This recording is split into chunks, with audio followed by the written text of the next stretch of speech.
Download the AllStar app. Make your picks for UFC fights, challenge your friends, level up and win prizes. Link in description. Get it now. Okay, UFC 304 in Manchester, England is all done and dusted. And we are in this beautiful location, undisclosed location, with my man Josh. And man, it was an incredible card, man. I'm gonna start off with the main event. You know, when you watch MMA, and I put out a tweet earlier about it, it's like you're always shocked, you know, by things that happen. You know what I mean? Shocked, or like things that shouldn't happen. And to me, everything was against Belal in this fight coming up, right? Everybody was like, oh, he's not worthy of a title shot. You know, mad people were talking shit, right? Kind of like downplaying his skill set a lot. And, you know, I wrote online during the event that Belal has found his skill set and he has like molded it to almost like perfection, his skill set, not like anybody else's skill set, but his skill set. And now he's in his prime and he's utilizing it, and this is the result. He's the world champion. What do you think about the fight, the main event? Well, I would say I called it, but I didn't call it. You know what I mean? Because I just didn't want to be, you know, like I told you earlier, never in my life will I ever sit here and say that a fucking UFC fighter sucks. It's just, in my mind, that just doesn't exist. And I personally, you know what I mean? Like, if you go and train with Khabib and those guys are, not only are they very good at building strategies against fighters, but they work really hard. And if you're not working harder than these guys, you're not going to beat them. You know what I mean? And Belal Muhammad, fuck man, he made the Colby Covington's wrestling look like just elementary. You know what I mean? Like, I knew. I'll be honest, man. Like, I had like I said, it was a coin toss in the last interview, but like, I mean, I kind of like knew Belal was gonna win just because I just can see it. Like, dude, like, look what he did to Wonder Boy. He held him down the whole fight, man. Like, this guy's not a slouch. This guy's a dangerous dude, and I said it in the interview, right? And so, you know, by the grace of God, he won, and he's now a UFC champion. And he can represent for his people. And, you know, I think he's got a few years to continue to work hard and hopefully keep winning fights, man. I respect it. Yeah, I'm extremely happy for him, especially what's going on in the world, you know, especially with Palestine and stuff like that. I don't want to get too much into that, but with all of that stuff going on and him representing his country at the biggest stage for a title and coming up massively, right? Did you even think he lost a round? Maybe one, right? I mean, I wouldn't say he lost any rounds. Like, obviously there was rounds where like he wasn't like just manhandling the whole time, but like Leon got on top a few times, and then in the last round he cut him open. But Belal Muhammad, like, he definitely just he made Leon look elementary, and Leon is a very, very beautiful tactical striker. And you know what I mean? When you're like, Sean Strickland is the best guy in the world at literally taking you out of your element and taking you into his. I don't care what anyone says. He's the best in the world at doing that. He takes the best fighters in the world and makes them look like bad. But frickin' Belal Muhammad did that to Leon. He took all of Leon's strengths away, and he was able to impose his will, and that was obviously, you know, the difference maker in any fight. Yeah. You got to take a guy out of his element. Sorry, I shouldn't have said bums, by the way. I don't think any fighter is a bum ever. But anyways, yeah, like, that's the thing, I'll think, like, that differentiates the great fighters from good fighters is, like, George St. Pierre. He takes you out of your element, and he imposes his will, his game plan, his mindset on you, and you can't do nothing about it. That's the greats, man. And Belal did that to Leon. Yeah. And, you know, if I would make like one excuse for Leon, is that they were fighting at 6 a.m. or 5 a.m. or whatever. It was like around that time in the UK, and he just looked you know, If he didn't like he looked prepare- like he was like, you know, that bar on the computer where it's like loading. Yeah. That's what it looked like in the fight. Like he was just he kind of looks like that in every fight. And Like the fight again. If you watch almost all of his fights, the bigger Leon's obviously size is look at him. He's massive, getting way bigger. And if you look at the fight with Kamaru, he looked exhausted. The first fight, you know what I mean, drawn out, whatever. He's lucky he's a smart fighter, because if he didn't trick Kamaru into that freaking head kick, you're not winning that belt. Yeah. But the second fight, he wasn't able to land the knockout, and you can tell like Leon gets. I said on Instagram somewheres, I said, go up a weight class, bro. I'm like, you accomplished it. You did everything you had to do in that division. No one can take those accolades away from you. You're an accomplished UFC welterweight champion. Move on, bro. You're killing yourself cutting all that weight. what was the highlight of the fight? I think the highlight of the fight when he dumped him on his head. Dude. That I was just about to insane. say it, man. I'm surprised because I've seen that happen before, and they took a point away, and I'm not 100% sure, but I'm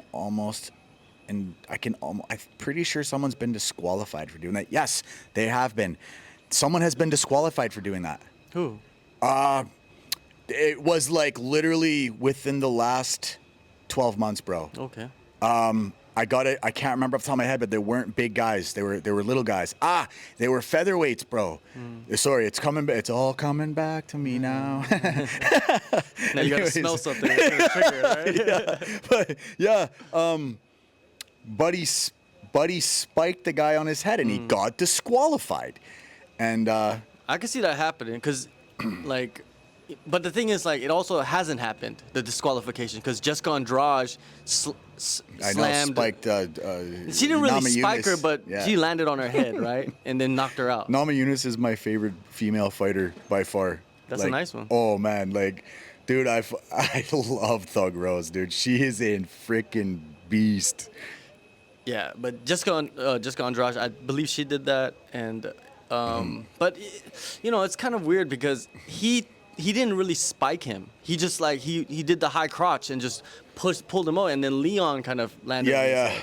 So I think, I mean, at the end of the 'Cause he did day, it twice, I don't remember? think, I don't think anyone intentionally tries to spike someone on their head. I just No, don't. no. Like I've been around some of the best fighters in the world. These are the most polite, nice, humble, beautiful human beings, and they're going out there to showcase their skills, challenge themselves. They're not going out there to hurt you, man. They're just not, So There's a few rotten apples out there, I don't know. There's a few. I've never met any.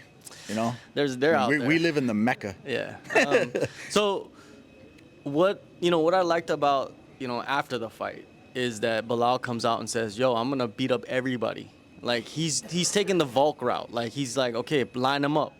I'll fight whoever you want me to fight, and I want to fight as often." He's talking about, "I want to fight Shavkat, who's probably the number one and the most dangerous contender for him." He said, "I'll fight Shavkat, Ian Gary, whoever, Jack Della. It doesn't matter to him." He said he wants to beat up everybody and then return back and beat the older generation as well if they're still around. And I was like, that's cool, man. I like hearing champions say that. Well, if you look at his 9-fight winning streak, getting to the belt, Yeah, man. he wasn't fighting Hectic. slouches. He was fighting everybody. very, very tough opponents. Like Sean Brady is one of them. Yeah. You know what I mean? Gilbert Burns, man. Fuck. Yeah, Gilbert Burns. But I think out of all the guys, I think Wonder Boy and Sean Brady are definitely the toughest dudes. Dude, Wonder Boy is like Super Saiyan. I love Wonder Boy. Like that guy's striking's unbelievable, man. Like holy crap. But no, man. Like Belal Muhammad's his resume is thick, man. Thick with talents that he was able to mop the floor with. His last loss is to, can you guess? Hold on. Belal Muhammad? Last loss. Pretty sure he lost to. Why can't they come? Why can't? It's one of those guys that who they are, but you're like, they're not the type of fighter that you remember like off the top of your head. But they're a top 15 contender. From Fortis. He's from Fortis. in Dallas.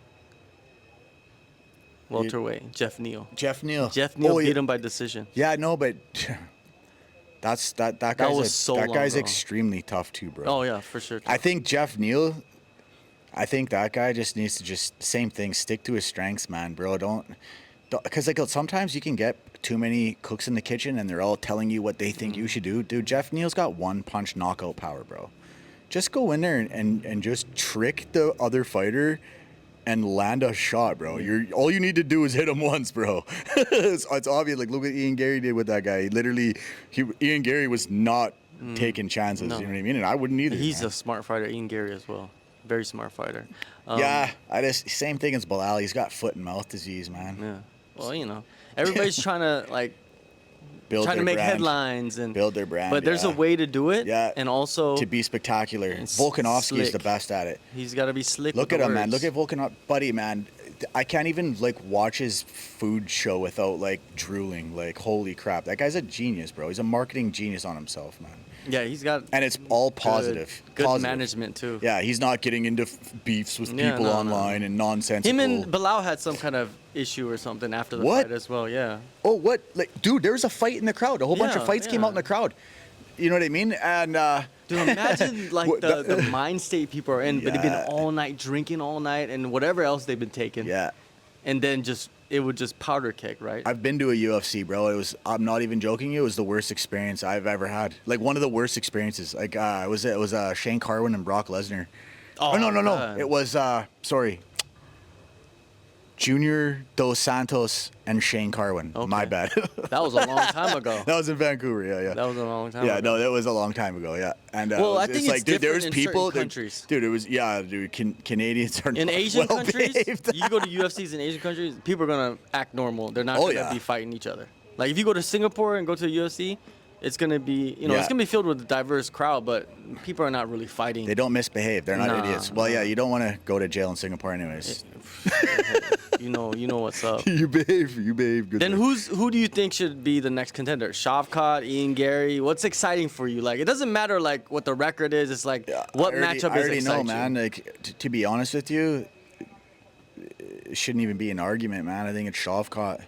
This guy's undefeated, 100% finish rate, killer. You know what I mean? It's Shavkat's the number one guy, bro. Who else? Shavkat's buzzsawing through people. He's not decisioning guys. Hopefully he doesn't get cut by the UFC for not exciting the people enough. Yeah. But anyways, freaking Shavkat, man, he's the number one contender. He's got to be. He's finishing everybody. He has 100% finish rate. Does he beat and finish Belal? You know what, man? With the wrestling that Belal just displayed to the entire world on a guy who's really good at defending it, I don't know, man. It's hard to say, huh? Really hard to say. After this Belal, look performance, at it's his very hard size. to say. Belal is, and people can run their mouths. Oh, he's on steroids and this and that. Shut up, man. That guy's putting work in the gym. You guys really think steroids increase your skills? They don't. Yeah. Steroids don't do anything for you, but make you look like a fucking balloon animal. So to sit there and say that, oh, he's just on the juice. Shut up, man. No, he's working harder than you, and he's working harder than everybody else, and that's why he's bigger and he's stronger. You know what I mean? Like he didn't look, dude, for the size he is. Like I don't. He's not a very tall guy, but he's. I don't know how much weight he's cutting, but he's definitely put on some serious size over the last few years. Yeah, Belal looks pretty jacked as well. Oh, yeah. Just not as tall, but just jacked. He right? looked good, bro. He Yeah. looked really good, and And he he looked didn't fatigue energy. at all, No, dude. exactly, dude. 25 minutes, man. That's that's a long time, man. That's hectic, man. Like being able to put on that pace for 25 minutes. Mm-hmm. Now on the flip side, you got Leon, right?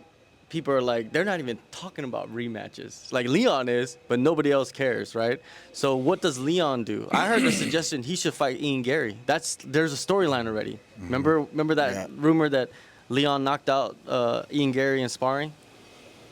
Yeah, I saw that on Instagram. Just, you know what, man? If I was Leon, I would move up divisions, man. I think he does a lot better up there. He's too big to be fighting in that division, bro. way too big. Diminishing returns you're talking about. Exactly. Yeah. You're dude, like, number one, even if you did go back, win a fight, and get a shot against Belal, as far as I'm concerned, your chances of beating him are not very good.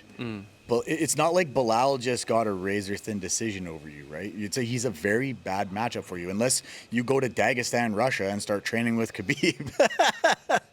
Then go and fight Belal. But until you start doing that shit, man, just move up a division, because the 185ers, how many really decorated wrestlers? Yeah, there's not a lot of decorated wrestlers in that division, man. Middleweight is filled with strikers. It's exactly it, man. Filled. Like, right in your element. You're in your world. You know what's a good matchup? if he does move up, Marvin Vettori. I thought you were gonna say. I thought you were gonna say Sean Strickland, bro. I was gonna be like, you're awesome. No. He's not. I don't think Marvin he should get into that Marvin type of Vettori's fight. a wrestler, bro. Man. But he likes to strike. Like he's like 80% striking, 20% grappling. He grapples when he's in trouble, or like he doesn't really have a. That is a good fight. Yeah. Marvin's got a chin. It's too, a man. good Holy- test. Marvin's got a chin, eh? Yeah, he does. I've seen that guy eat some nasty shots. And I think that'd be a good matchup, because it'll be like Marvin's sitting at number 6 in the rankings. It'd be a good fight against a contender, but not a fight where he's like tested against the top of the division. Number 6 is the top of the division, but it's not it'd top be a 5. gnarly fight, man. Leon versus Paulo Costa. Actually, Yeah, that would be a and he's at sick number 8 fight, as well. bro. Yeah. So if he does move up, those 2 fights would be really good fights. Oh, They're main yeah. event fights right there. Oh yeah, big time, man. All right. Let's get into the co-main, which only lasted 1 minute. And Tom Aspinall, he just did, he knocked him down with the jab. It wasn't even the right hand. You watch the replay, he hits the jab, dude falls back and he swings. It doesn't even connect. And then Tom Aspinall's probably the fastest heavyweight we've ever seen. Just runs in there and just starts hammering, dude. Pretty much what we expected if Tom won, right? He's a scary dude. And then Blades just never did what we wanted him to do to actually win the fight, was to clinch up, or like, I think they did clinch up, but he didn't actually go for takedowns, right, at all. Well, Blades He's too landed. slow? No, I don't think Blades is slow. Dude, you see the shots he landed on Aspinall? Aspinall walked right through them. Yeah. So now you can say that not only is Tom Aspinall extremely well-rounded, fast, and he can eat shots. Definitely shots. Dude, Blades put a 1-2 on him, pretty sure twice, like 2, and the first one landed, and then the second one was a big one and landed, and Aspinall just ate it, and Shook then it when off. he cracked Blades dropped, and then he's like a freaking panther, man. He just pounced on him and just pop, pop, pop, pop, pop, pop. No, man, I said it, man. Tom Aspinall is a freak of nature. I said it in the last interview. He just Really, the proved sky's the limit. The sky's the limit with this guy, man. There's I don't think anything that. And you know what's crazy too about him is, it's not like his road or path to victory was easy. Blowing out his knee. Because that's always in your head too. You know what I mean? Dude, I'm sitting here with a freaking blown out knee right now, bro. It's terrifying. I like literally like tiptoe around because it's the worst pain ever. I hate it. It sucks, but you know what I mean? Like, this guy blew out his knee. He worked hard, got healthy, came back, became the champion. Hey, I love Bones Jones. I met Bones Jones. It was he's the nicest guy, the most amazing guy in the world, but man, I would set that Stipe fight aside and just fight Aspinall. That's the fight, man. Did you see the odds? Aspinall versus Jones? Jones is the underdog, plus 135. I put money. When's the last time Jones was the underdog? Yeah. Ever. See, the thing is honestly, like, I honestly couldn't tell you who wins that fight, because, like, I honestly thought that Cyril Gane, who is an amazing heavyweight talent. Yeah. Did nothing. Did nothing. Yeah, like, he threw a Jones. punch at Jones and he literally dodged it and then just Dipped under, grabbed him and put him down. I think Jones is deceptively stronger than what people think he for is. sure. You know what I mean? Like, because if you look at John Jones, he looks like You know what I mean? Like obviously he's in shape. It's like or- Adesanya. Exactly. They have like long limbs, so they think like, oh, they're not that strong, right? But you know, like, but it's like when Jones grabbed a hold of Cyril Gane, like he was like Cyril Gane just turned into like A child. yeah, Yeah. like dude, He got Jones tossed. was like. I couldn't believe it. I was like, is Jones that strong? Like, holy shit.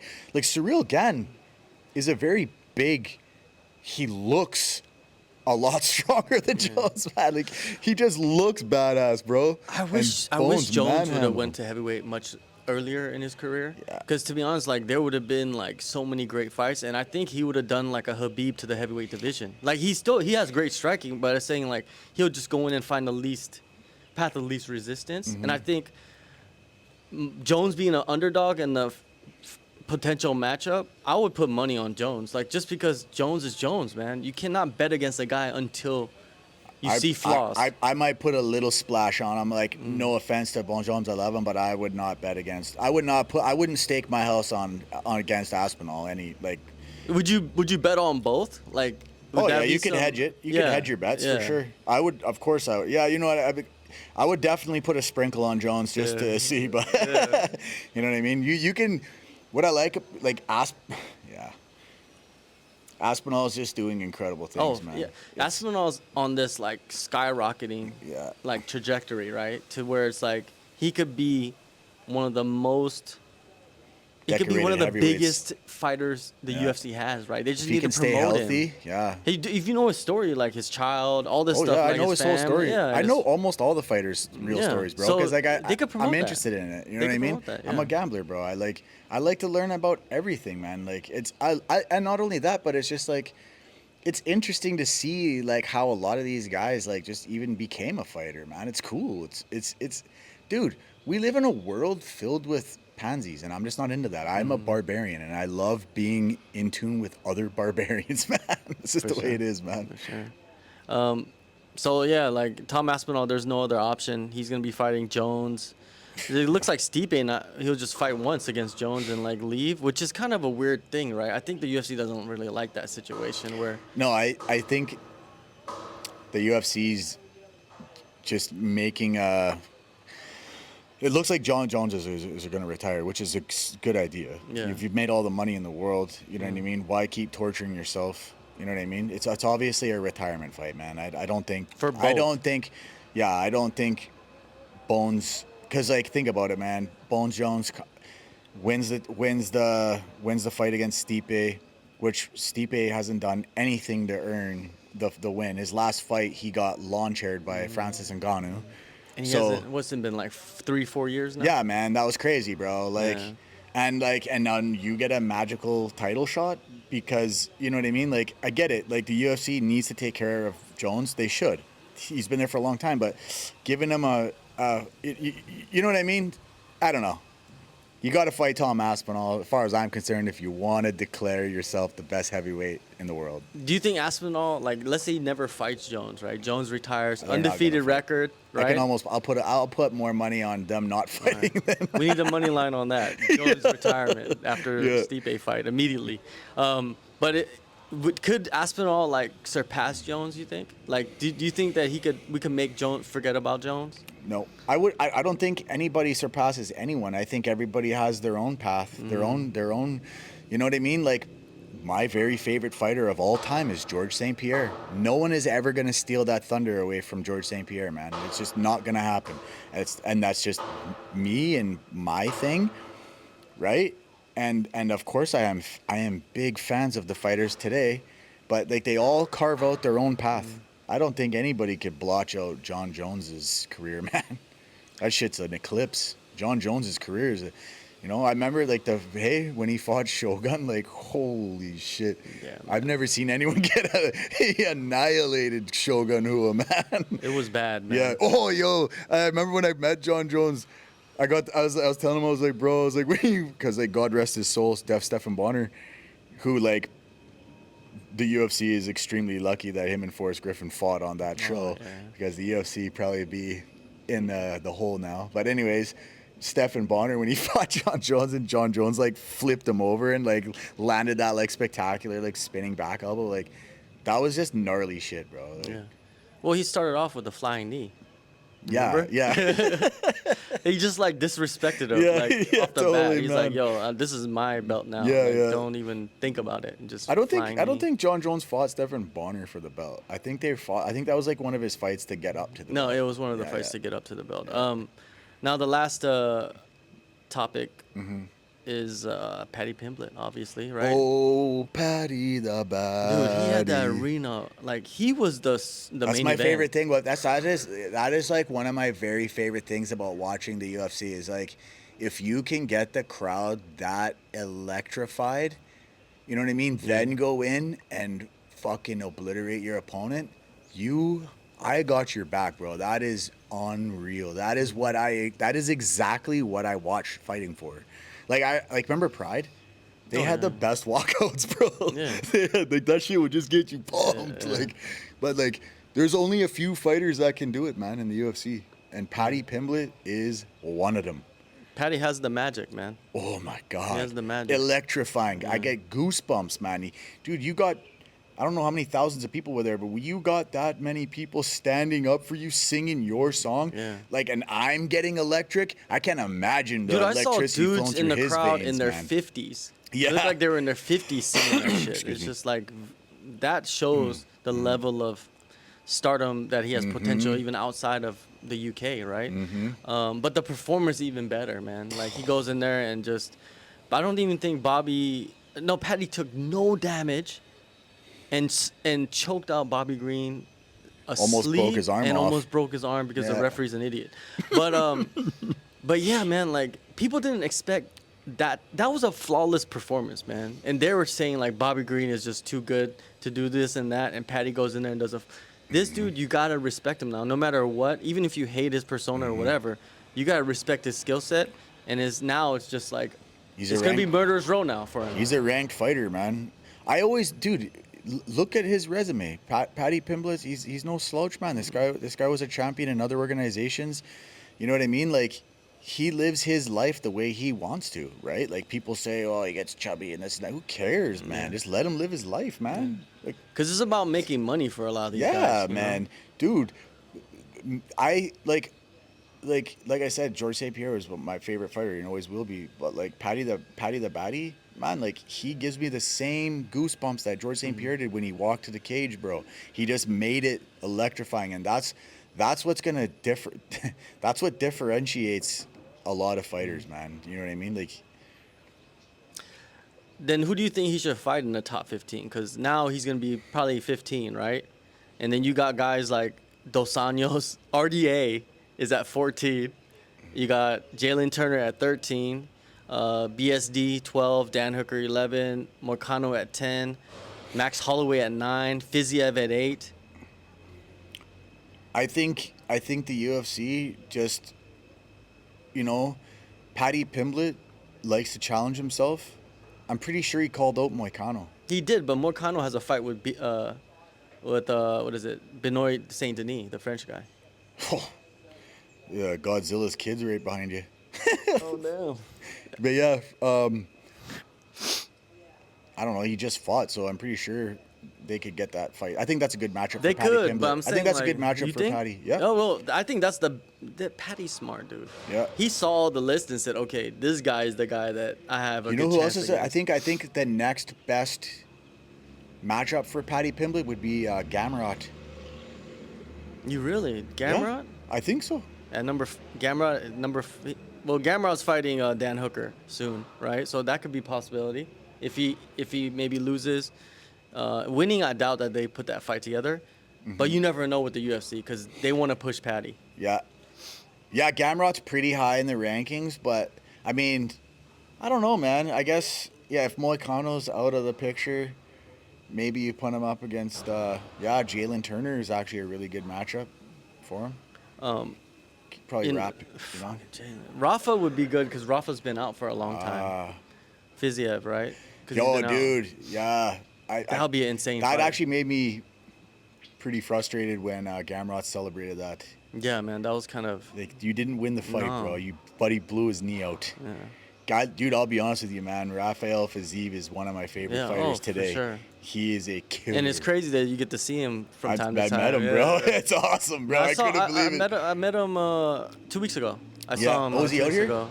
He was at one of the shows, and I saw him. Oh, nice. Yeah, but of course he's training here. Piotr Jan is also one of my favorites. Yeah, he's cold. He's very cold. I love him, man. He's so awesome, bro. Yeah, Paddy. You know what I think? I think Paddy, he should fight. If they could put the Moicano fight together, that's a good matchup for him. I think he should fight RDA. Oh shit! Because RDA is number 14. I don't understand why RDA is number 14 because he doesn't even fight in lightweight. I don't think. Yeah, he does. Oh, does he? Or was Rafael Dos Anjos? Was he fighting in welterweight? Wasn't he? No, he's back at lightweight. Yeah. No, he fights. If I was RDA, I would be online calling out Paddy, because they're like right next to each other in the rankings. Yeah, and that's a big payday for both of them, man. Yeah, for sure. Apparently, Paddy got $200,000 bonus, and then Dana White went off about how I'm never doing that again. It's just like, how's about you should have been doing it a long time ago? Exactly. Dickhead. You should have been doing it a long time ago. The bonuses should have been like the UFC's been around for how many years? You want to go with inflation and all that crap, and you're still paying out the same bonuses? It's same, dude. Get out of here, man. There's so many fighters I've talked to. They're just like, dude, it's a disgrace. Well, the bonus is great. I think the PFL, like, I don't know what they pay their base salaries, but that $1 million prize is pretty cool, man. Oh, it is. Like, but the thing is, I don't think they're getting $1 million when they win. I think it's like there's something like where after a certain point in the playoffs, that is also part of the $1 million. I'm not for sure. You can't quote me on that, but that's what I've heard. I'm pretty sure they get $1 million. Like a lump sum at the end. Like if you win their tournaments, it's $1 million payout. Okay. I'm like not 100% sure, but I'm like, because like I met Brendan Lonnie, and he was a PFL $1 million winner. And I mean, I didn't get to. I don't pocket check anyone, so I'm not gonna be like, hey bro, did you actually get $1 million? But I was like congratulating him on his win, and then we had a good time, right? He's an awesome guy too, by the way. Oh, shout out! Can I give a couple shout outs? Yeah. I want to give a shout out to my boy James Gallagher, who is a 75% finish rate killer, who's got a fight on August 23rd in the PFL debuts. And then I want to give a shout out to Brandon Lonnie too, man. I love both those guys. Those guys are amazing guys, man. For sure. Amazing fighters and better, they're amazing people. Did you make any bets on this card? No. I told you, man. I actually, you know what's really funny is I should have did some prop bets, but I've been really exhausted just with work, and I was like, I had like a 4-leg, and then there was just nothing too enticing. Like, I'm pretty sure there's 3 underdogs that won. That Brazil Bruna, Gregory Rodriguez, and then Belal Muhammad. And just the money lines just weren't attracting me, right? Like, I really like Shavkat because I can 100%, I can prop bet Shavkat, and every time he's going to deliver. You know what I mean? Like, so, and same thing with Mokaev. Yeah, you put that on the parlay. See? Bro, Yeah. I use Mokaev for fuel, and then you prop bet guys like Shavkat, and you can make tons of cash, right? You know what I mean? But like, there was just nothing too juicy because like the Belal fight was, what's it called? Like I said, a coin toss, but Belal obviously did what he did. And then I could have just put a prop on Aspinall, but yeah, it's got to be really attractive. Like the money lines got to be really attractive. You know what I mean? Because sometimes like the UFC just makes it really easy for you. You know what I mean? And those are kind of the UFCs I wait for. I'm patient, man. The fight nights, the Vegas cards. Dude, I always kill it on those, man. Yeah. Like, kill it, bro. But those are the ones that you should be betting on. Yeah. These pay-per-views are the ones that you kind of more guys stay away from. Yeah. But you know, like down the card though, there's good. Like you said, Bruna Brazil, like a lot of people expected her to win. So see, that's the thing. I didn't expect her to win. Oh, really? No, but I think, dude, I was thinking like mentally, Molly was not there because that's all she talked about ahead of the fight.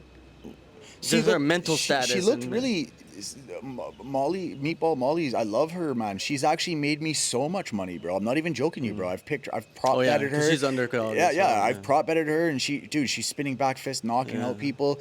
And you know, I thought she looked really healthy, really in shape.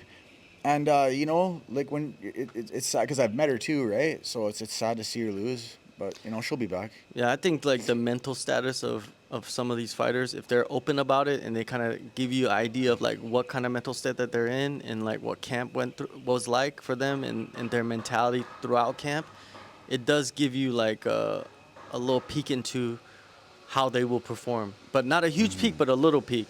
And yeah, it just, you know, even the stare downs, right? Everybody's like, oh, why didn't you look at her? And she's like, oh, mentally, I need to be in this state. And blah. I was like, man, she can't get into it without that. Like, it was kind of something that was just all of that stuff's caution. Important. Yeah. Especially if you're betting.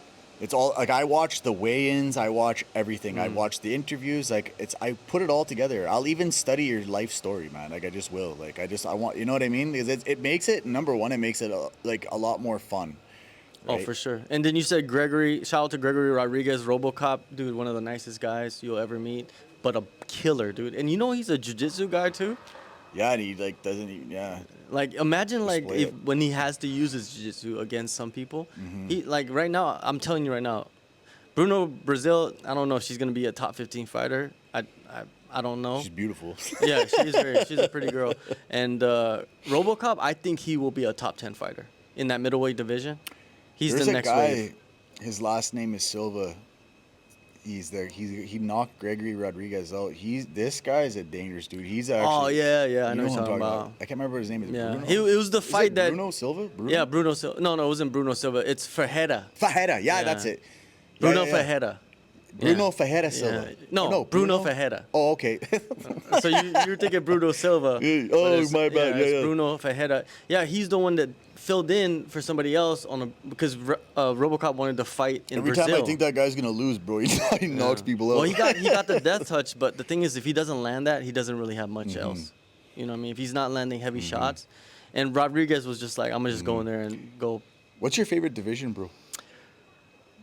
It's hard to say, man. I think it's got to be one of the lower weight divisions. Probably like bantamweight or flyweight's not bad either. You know what I mean? I don't know why people talk so much shit about flyweight. I like flyweight. So like most of the killers are. Yeah, and like bantamweight is great. Yeah, I think bantamweight is probably my favorite division. But I'm probably forgetting about some other division that is stacked with killers. You know, obviously lightweight is fun to watch because you just got dudes. You know, and it's always like circulating too, like lightweight. It's always like new guys coming in, you know what I mean? Sometimes these other divisions, they get kind of like static where it's just like the same guys fighting each other. It's like rematch, the trilogy. Division. Yeah. The welterweight division seems very stagnant to me. Yeah. So it's, I think we should just look at all the divisions and say like which division sucks.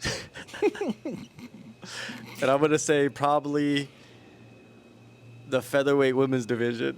Yeah. Holy shit, yeah. Which it doesn't exist. That's why I say it. Because I'm not going to disrespect a division. There are all divisions. All the divisions are tough. All the divisions have killers. Yeah, featherweight women division. Could you imagine, like, this big-ass women? Because the featherweight women are gigantic. Yeah, dude. I know. They're bigger than us. Yeah, like, I know. And dude, we're not small dudes. I've trained with some of the, like seen some of the women that are training at our gym, and it's just like, holy shit, you got bigger biceps than me, man. Exactly. I wouldn't want to get. Could you imagine getting in a domestic dispute with your girlfriend, an MMA fighter? Fuck, she just head kicks you. I ain't trying to do that. Hey, you'll be the one calling the police. I'm just kidding, man. So, we'll be back for UFC for the next pay-per-view. Most likely, we'll be back, and yeah. What is Make it? sure you subscribe. What is it? 305 Perth, which is in like 3 weeks. I can't even. I don't know why I don't know who's fighting. Izzy Drickus. Oh yeah. Oh, that's a great yeah. fight. Jesus. Dan Hooker's fighting Gamrot. Kai Kara France. See, the thing is Drickus shouldn't be champion. Well, we'll talk about that in the next video. Yeah. Make sure you like, subscribe.